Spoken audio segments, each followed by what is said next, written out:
Vozes do Planeta, com Paulina Chamorro.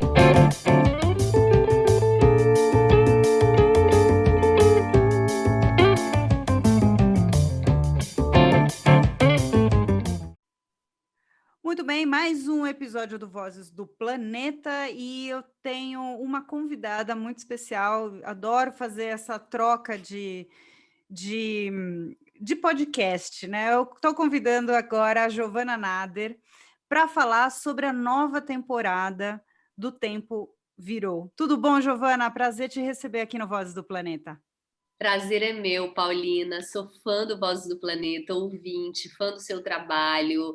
E está sendo um prazer trazer aqui um pouquinho do tempo para o Vozes, fazer essa troca e também conversar um pouquinho com você, né? Porque eu falo que ainda bem que o podcast, esse formato de entrevista, nos dá essa possibilidade como se a gente estivesse num bar, bebendo um chopp, conversando com quem a gente admira. Totalmente, totalmente. Faz tempo, né, que a gente a gente frequentemente é marcado, né, do tipo, o tempo virou, Voz do Planeta, como referências, então por isso que eu achei legal ouvir de você e você nos contar sobre esse processo de criação, né? Começar primeiro para os ouvintes aqui do Voz do Planeta sobre o seu trabalho anterior, né? O seu trabalho que permeia bastante, né, a sua carreira, não só de consultora de moda, como apresentadora, que é o projeto Gaveta. É um projeto que eu adoro, acho a ideia sensacional, mas conta um pouco aqui para os ouvintes como é que rola essa história. Sim, bom, eu comecei nesse universo da sustentabilidade com o Projeto Gaveta, que surgiu há 8 anos atrás, como um projeto de troca de roupa, né? Eu já trabalhava com moda, uma moda que não me era significativa, né? Enfim. E aí veio a ideia, junto com a minha sócia, Raquel Vitilina, da gente criar um bazar de troca com peças que a gente tinha parado no armário, mas que estavam em bom estado, né? E que a gente não usava por alguma razão, ou porque o nosso estilo mudou, ou porque a gente pegou o bode da peça, ou porque a gente emagreceu ou engordou, né? E por várias razões, acho que todo mundo tem roupas paradas no armário, e a gente começou a criar essa rede de troca, na época, 8 anos atrás. Pouco se fazia isso por aqui, quer dizer, já se fazia muito, né? A gente tem muito essa cultura da troca de roupa entre pessoas que trocam entre famílias e até nas comunidades, né? A gente não pode esquecer que muitas vezes a gente tenta colocar algo que seja, é porque na Europa, nos Estados Unidos, enquanto a gente coloca uma lupa aqui dentro do nosso próprio país, isso já acontece há muitos e muitos anos dentro das comunidades, por uma questão de sobrevivência, mas aquilo não fazia parte da minha vivência até então. E aí foi uma grande descoberta, assim, não só de uma outra maneira de se consumir moda, mas também de um universo da sustentabilidade, que até então eu não sabia, né? Eu achava muito bacana trocar roupa, mas eu não sabia o que estava por trás do meu consumo, eu não parava para questionar isso. Então eu costumo falar que o Gaveta foi um grande presente na minha vida, porque ele foi uma virada de chave, assim, e uma virada de olhar também para um outro lado do mundo que eu ainda não enxergava. Isso já faz 8 anos, hoje o Gaveta ainda acontece, esse ano a gente conseguiu fazer ele online. Que bacana! Sim, a pandemia nos trouxe esse desafio e aconteceu super bem.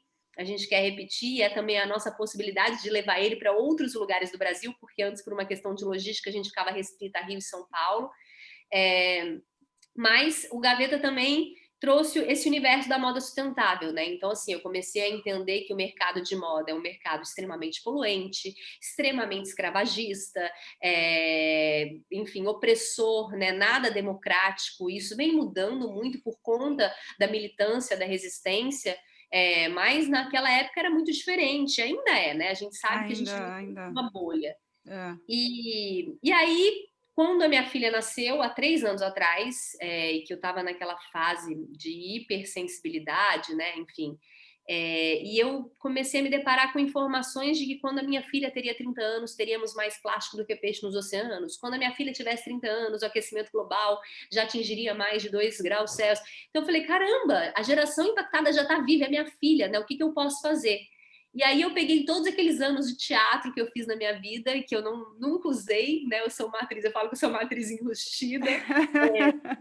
E eu falei, cara, eu vou começar a comunicar. foda-se, é o que eu tenho na mão. Eu não tenho uma grande corporação atrás, eu não tenho um grande investimento, mas eu tenho eu e minha voz. Então, eu comecei a comunicar nas minhas redes sociais o que eu sabia, o que eu estudava, mudanças que eu fazia na minha casa, de composteira, de separação de lixo, de fraldas ecológicas. E assim foi. E eu entendi que tinha muita gente querendo escutar aquilo, né? Eu comecei a fazer uma comunidade muito bacana de pessoas que trocavam muito. Então, assim, eu falava de, eu tenho dificuldade em usar fraldas ecológicas à noite. Já vi um monte de gente me dando dicas de como fazer essa transição. E aí fui criando essa comunidade até que falei, quer saber? Minha coisa é isso, meu lugar é de comunicadora, vamos aí, vamos fazer podcast, programa, e assim foi. Que maravilhoso, né? E aí é uma reflexão bastante importante, né, na questão do consumo, né? Quando atinge a gente mesmo, que é algo que a gente trata aqui no podcast, no Vozes, da questão dos recursos naturais, né? Então, tudo a gente, aqui no podcast, nessas conversas, a gente leva para a natureza. E aí, tratando de consumo, de fazer essa conexão, né? Quando a gente se dá conta, né, de que quando a gente está usando uma roupa ou desperdiçando uma roupa ou qualquer outro tipo de consumo, a gente está usando água, energia, muitas das coisas não são renováveis, né? Ou seja, a gente não consegue produzir água, quer dizer, consegue plantando para caramba, mas né, consegue manter a água, mas como é que você mantém energia, como é que faz essas conexões, né? E a questão de mudança climática, né? Eu tive recentemente, meu contato com moda é bem superficial, assim, e fui entrando aos poucos para entender que eu também faço parte, né, da indústria da moda quando você está consumindo. E a gente teve uma aula aqui com a Marina Colerato, do Modifica, falando sobre mudança climática, tem ainda todo esse impacto com o futuro que está para vir para sua filha, né? Se a gente tiver futuro, desse futuro que está para chegar de mudança climática e tudo mais, né? Como é que faz essas relações e no tempo virou, como é que você escolhe, né, as convidadas e convidados? Então, o tempo foi um grande. Eu já tinha muito tempo vontade de ter um podcast, assim. Eu nunca achava um formato, né? Enfim, é um filhinho, você sabe como é trabalhoso, né? Não é? Você tem que pensar a cada semana, roteirizar.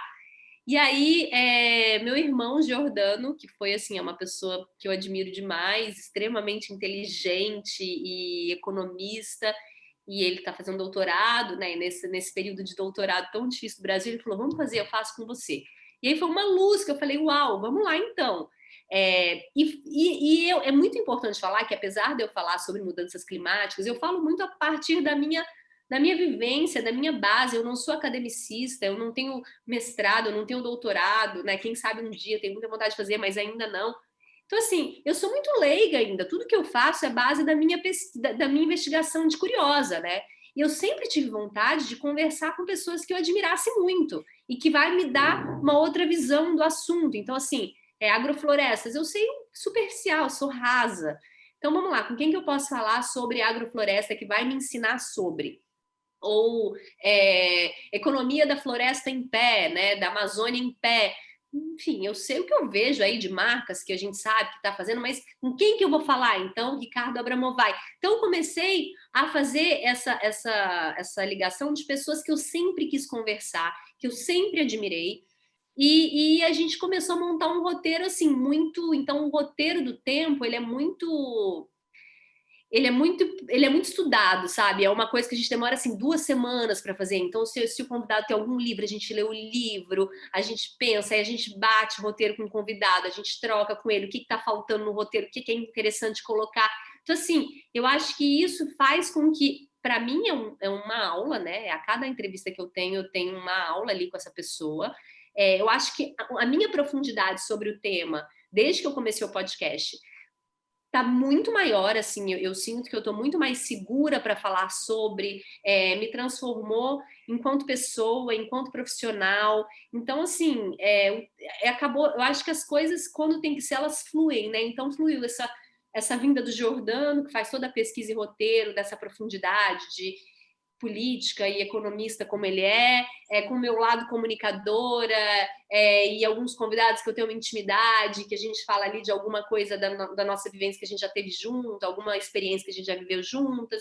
Então, assim, é uma junção de tudo, e eu acho que a gente conseguiu encontrar uma linguagem que eu acho que você também percebe esse desafio, né? Enquanto a gente está falando sobre meio ambiente, mudança climática, é um assunto que afasta muito as pessoas, né? Total. Era isso que eu ia te perguntar.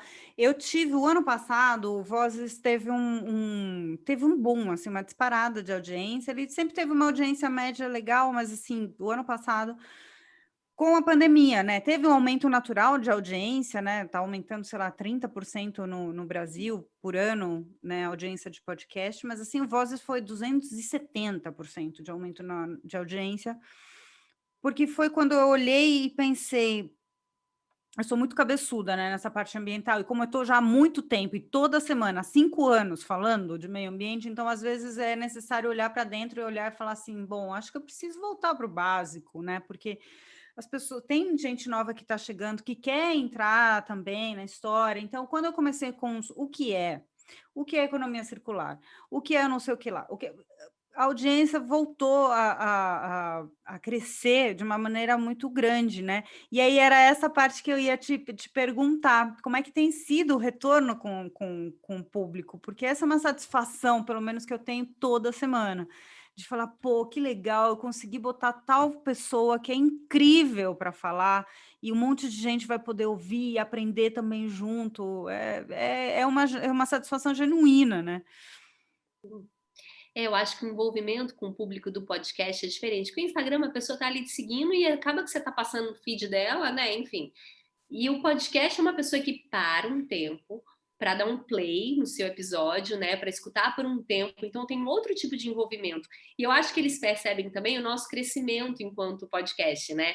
A cada entrevista. Eu vejo. Eu acho que é um outro envolvimento, assim, mais envolvente, inclusive, do que o Instagram, que acaba que é uma mídia mais estética. E as pessoas, eu acabo tendo uma troca muito rica. Então, por exemplo, eu tenho ouvintes no podcast que me descobriu pelo podcast e Pelo depois me podcast. descobriu pelo Instagram, sabe? E que querem falar, dão dicas de quem elas querem escutar, dos temas, de quem elas querem ter entrevista. A gente percebe as pessoas que começam a seguir ali, o tempo virou no Instagram, muitas vezes são pessoas que estudam biologia, que está na universidade, estudam, né, enfim, esses temas e esses assuntos, meio ambiente. E é isso, mas a gente sempre fica tentando, eu e o Jordano, a gente tem uma preocupação muito grande, porque pandemia, todo mundo sabe como se prevenir da pandemia, né? Você usa máscara, você fica em casa, você usa álcool em gel. Agora, mudança climática. Não sei, tem às vezes o Tá presidente também não longe. sabe. Às vezes. Tá longe, isso daí não sou eu que tenho que fazer alguma coisa, né? Sei lá, é o presidente, são os governos, os países. E aí a gente pensa assim, qual vai ser o tom que a gente vai dar? Da urgência, porque também a gente não pode colocar como uma leveza, porque não é um assunto leve, principalmente nesse momento de Brasil que a gente está vivendo, desse desmonte ambiental. Então, assim, a urgência e o didatismo, também a leveza, por que não? A gente precisa de leveza, os tempos de hoje estão tão duros, né? Tá todo mundo tão tá tão pesado a pandemia para todo mundo. Então, assim, qual vai ser esse tom, sabe? Então, acho que é isso que a gente tenta sempre equilibrar. E que eu acho que é o nosso maior desafio. E é uma linguagem, né? Como você falou, a importância da linguagem de buscar a identidade, né? Que você acaba imprimindo no podcast, que eu acho muito legal, que tem muito da sua personalidade ali, e isso é super importante para você se sentir, né, acolhida quando você está ouvindo, é sentir que a gente só tem o áudio como recurso, então é justamente que a pessoa se sinta acolhida, sentada para um café, como você tinha colocado. E essa reflexão da pandemia, hein, Giovana? A gente trata aqui no podcast, né, no Vozes, sobre.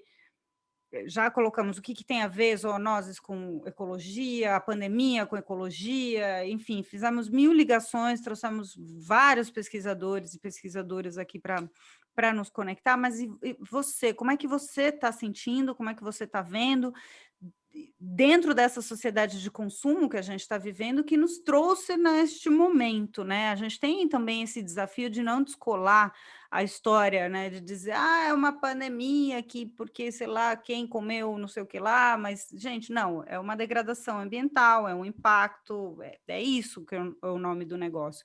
Como é que vai vir isso agora nessa segunda temporada do O Tempo Virou? Olha, na primeira temporada, a gente fez um episódio com o Eugênio Scanavino, que é médico infectologista, que a gente falou justamente isso. A causa da pandemia é a destruição ambiental. E se a gente não olhar para isso, novas pandemias virão. Então, assim, é algo que a gente sempre tenta colocar como mote, né? Mas nessa segunda temporada, e principalmente por conta da pandemia, essa desigualdade social que foi escancarada pela pandemia, né, descortinada pela pandemia, a gente está trazendo muito de direitos humanos, porque a gente entendeu que não dá para separar a luta ecológica, a luta do meio ambiente com a luta humanitária, civilizatória, né? A crise humanitária, a crise civilizatória, é tudo uma crise só. Então, já no primeiro episódio vai ser só sobre esse tema, com uma pessoa maravilhosa, que eu não sei se eu posso dar spoiler, vai estar ao ar terça-feira. Esse daqui vai ao ar sexta, né? Esse vai na sexta, Então, na próxima terça, vocês vão ver.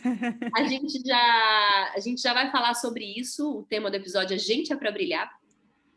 E aí, a todo momento, a gente vai tentar sempre linkar isso, sabe? A questão dos direitos humanos dentro da sustentabilidade. Porque a gente está falando aí também de racismo ambiental. A gente sabe que os primeiros impactados, né, são as pessoas mais vulneráveis, as minorias, os minorizados, que não necessariamente são as minorias, e o tempo inteiro vai ser sobre isso, e a gente vai tentar não descolar, porque senão também a gente se preocupa, né, de ficar algo, enfim, claro, a gente tem que ter leveza, é aquilo, a gente vai trazer um episódio de horta em casa, porque é isso que você falou, as pessoas querem saber também, né, não dá para não ter. Mas também, todos os dias, eu acho que a gente tem que acordar e colocar os nossos pés no chão de que a pandemia é uma causa da destruição ambiental, mas eu também sou, apesar de realista, eu sou otimista. Eu acho que a gente está passando por um momento de transição. Assim como você viu, né, que a audiência aumentou durante a pandemia, eu acho que as pessoas estão muito mais interessadas nesse assunto. A gente ganhou uma luz, né, no assunto que a gente nunca tinha antes. Assim, Exato. A pandemia, eu falo que o meio ambiente passava na mídia, no jornal, na TV, a bolsa caiu porque o petróleo desencadeou no mar. Agora não, agora já está tendo um papel principal ali em todas as mídias, né? E a gente vê cada vez mais e mais pessoas falando disso. Então, eu acho que a pandemia acelerou esse valor aí que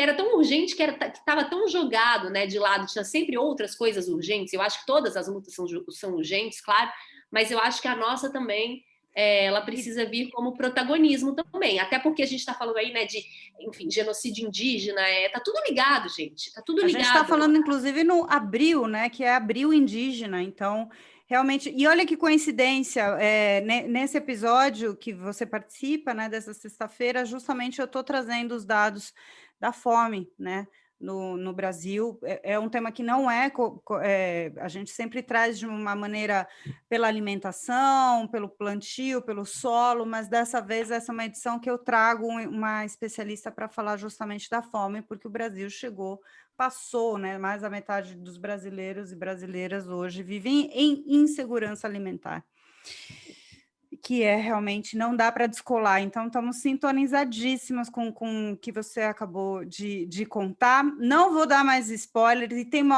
já vou deixar o convite para uma próxima oportunidade agora, porque a gente tem muito, eu também sou a louca do plástico, então a gente tem muito para falar sobre isso. Você já falou de petróleo, eu já me cocei aqui para não... Fica quieta, não abre uma nova janela, mas eu te desejo um tremendo sucesso nessa segunda temporada. Aqui, ouvintes do Vozes do Planeta, deixo esse convite para vocês acessarem a partir, então, da próxima terça-feira, dia XPTO de abril. Dia 13. 13 de abril de 2021. Isso, a gente tem episódios novos toda terça-feira. Essa temporada vai ser 20 episódios, então a gente vai ter aí uns 3 meses de episódios fresquinhos sendo lançado a cada terça-feira, com convidados especiais e especialistas em cada tema, e a gente está disponível em todas as plataformas. Perfeito, foi um enorme prazer. Obrigado por esse dedinho de prosa só aqui no Vozes do Planeta. Todo sucesso para você e para o Jordano também, produtor, né, do podcast, na nova temporada do Tempo Virou. Obrigada, Paulina, um prazer estar aqui. Parabéns pelo seu trabalho. Olha, quando eu vi ali que você estava no 150, né? Número 100, quanto você está agora? 172. Gente, que guerreira, porque eu sei como é uma trabalheira a cada semana, editar, ir atrás de convidado. A gente até faz essa pausa porque a gente precisa desse respiro. Então, assim, parabéns, fico muito feliz de ver o Tempo sendo indicado junto com você, com o seu podcast, com você. Você é uma pioneira aí, tem muito a nos ensinar e a gente segue juntas. Conta comigo sempre. Bora, boa sorte. Vozes do Planeta, com Paulina Chamorro.